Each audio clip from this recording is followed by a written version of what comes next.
The room was small, smaller than Livia ever imagined she would live in one day.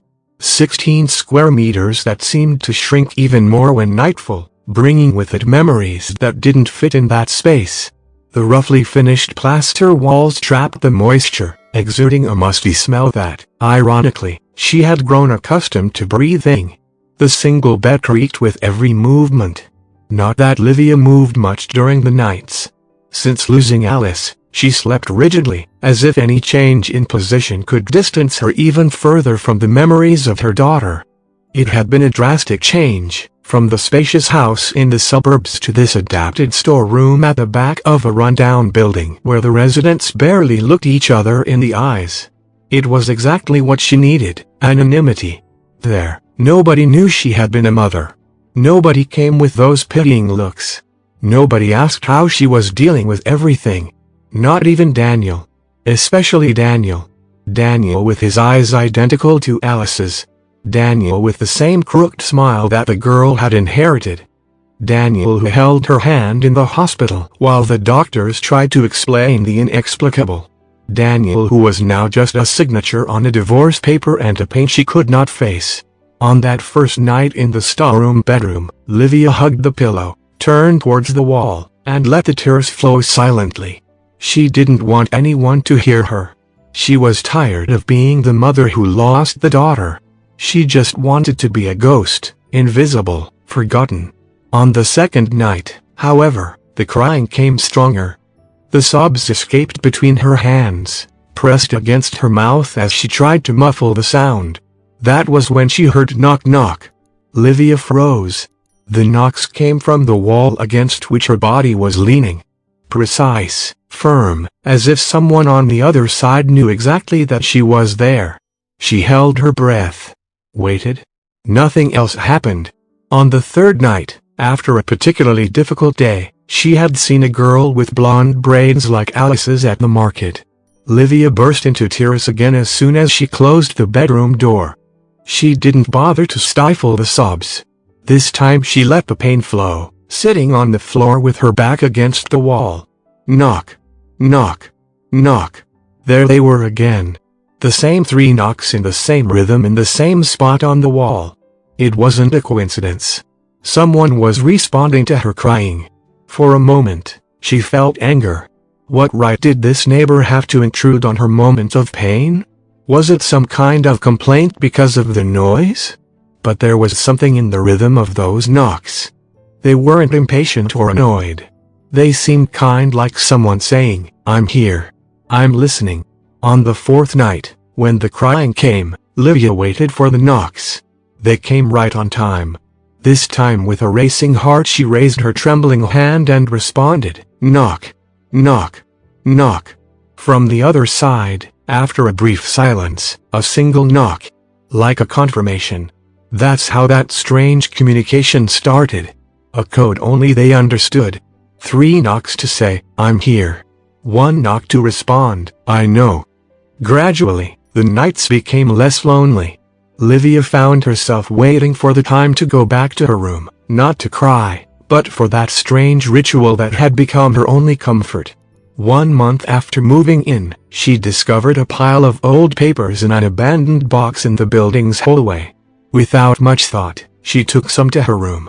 That night, instead of starting with tears, she wrote, "Who are you?"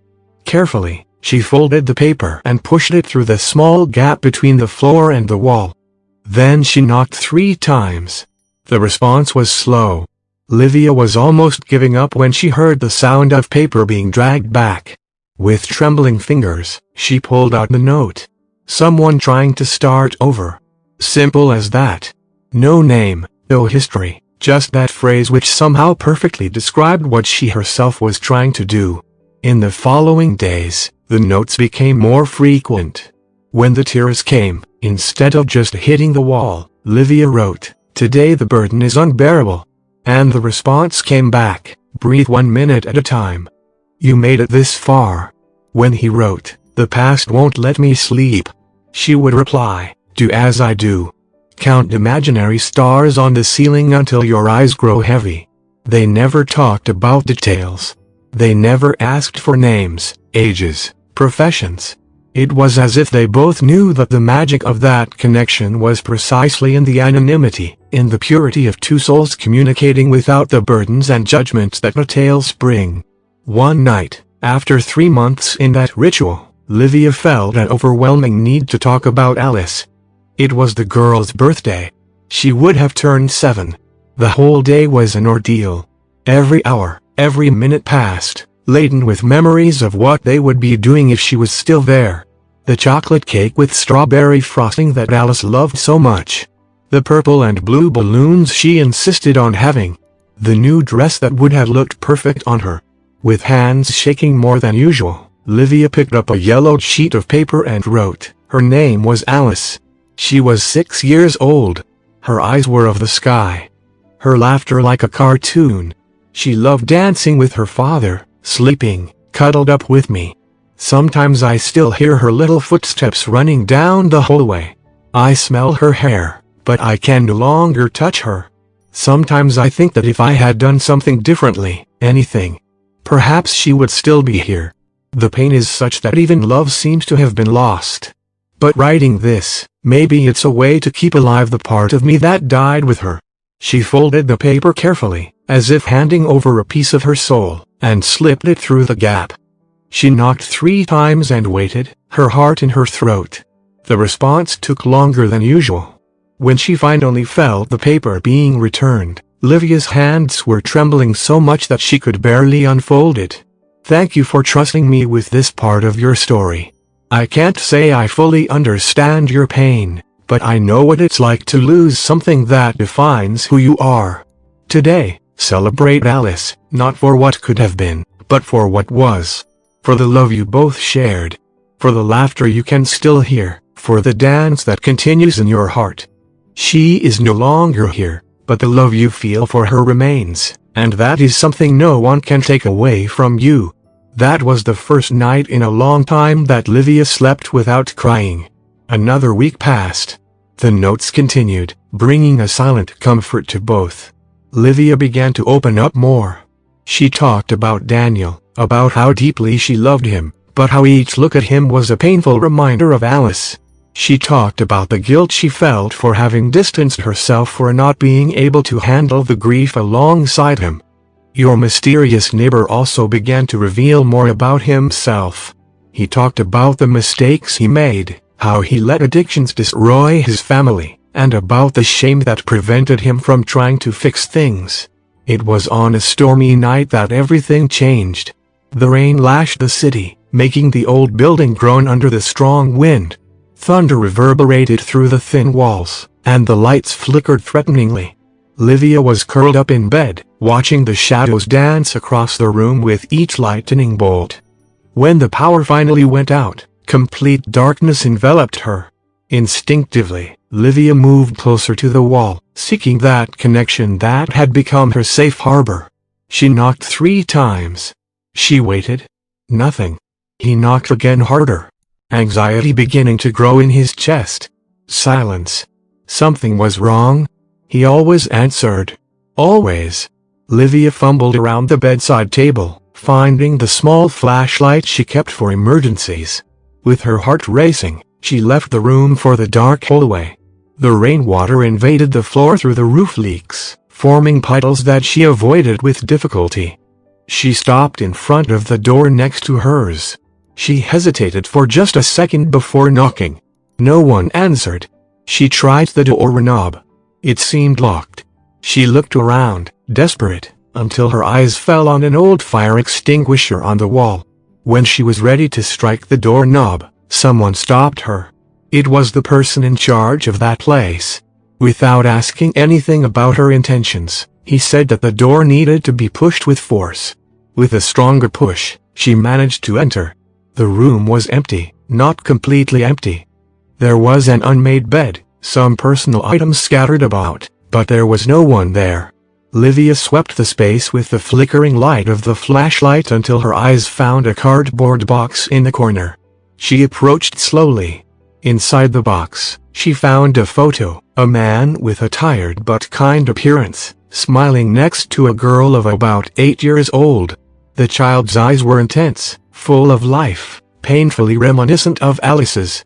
There was also a letter carefully folded. If you are reading this, it's because I'm gone. I lost my family because of my addictions. I walked away thinking it would be for the best, that sparing them the shame would be a form of love.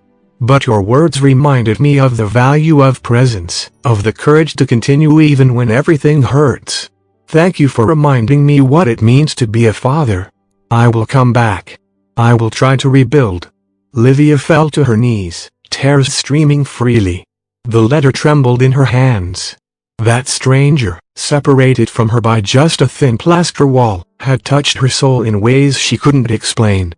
And now he had left, not to flee, but to face, to rebuild. What if? The idea struck like a lightning bolt, illuminating a path that had been hidden in the shadows of her heart. She didn't sleep the rest of the night. When the first rays of sunlight began to filter through the cracks in the window, she had already made her decision. She took a sheet of paper and wrote her final note. You saved me, too. I discovered that I still love my husband. I've always loved him. But the pain was so great that it made me forget that. Thank you for reminding me that behind the loss there is still love. She folded it carefully and placed it in the crack in the wall where it all began. A farewell and a thank you to someone whose name she would never know, but whose presence had changed everything. With trembling hands, Livia picked up the phone. Daniel's number was still on speed dial even after all these months. She took a deep breath and pressed the button. 1 touch. 2. 3. Livia.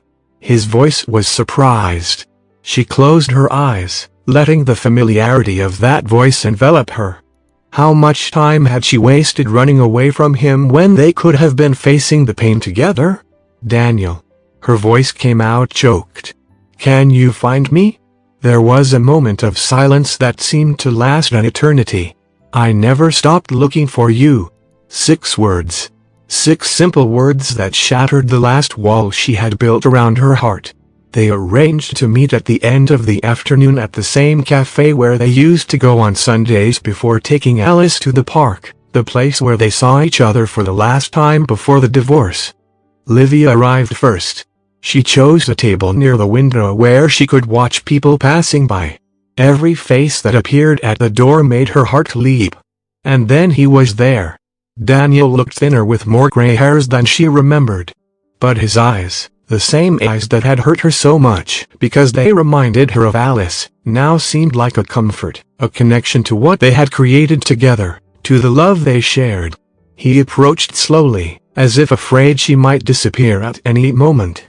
He sat in front of her, his hands restless on the table. You are, he began, but the words seemed inadequate. Surviving, she completed with a sad smile. And you, one day at a time, he replied, and there was so much familiarity in that phrase that they both felt Alice's presence between them, not as a painful shadow, but as a light that united them. They talked for hours about the pain, about the guilt, about the fear, about how each of them had faced grief in different ways, how they drifted apart when they needed each other the most.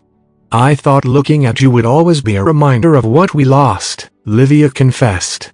But now I realize that looking at you is a reminder of everything we still have. Daniel reached his hand across the table, hesitant. Livia looked at those fingers that had so many times held hers, that had caressed Alice's face, that had dried her tears, and she held them. There in that simple touch, there were no grand promises of eternal happiness. There were no guarantees that the pain would disappear. There were only 2 broken hearts that finally understood that together they could carry the weight that alone crushed them. We can start slowly, she suggested, her voice almost a whisper. We have all the time in the world, he replied softly, squeezing her hand. As they left the cafe, the sky was painted orange and pink, the sun bidding farewell with a promise to return the next morning. They walked side by side, not holding hands, but close enough to feel each other's warmth. Before they parted, Daniel turned to her. What made you change your mind? After so long? Livia smiled, thinking of the stranger on the other side of the wall, the knocks that had become her anchor, the notes that had rebuilt her soul.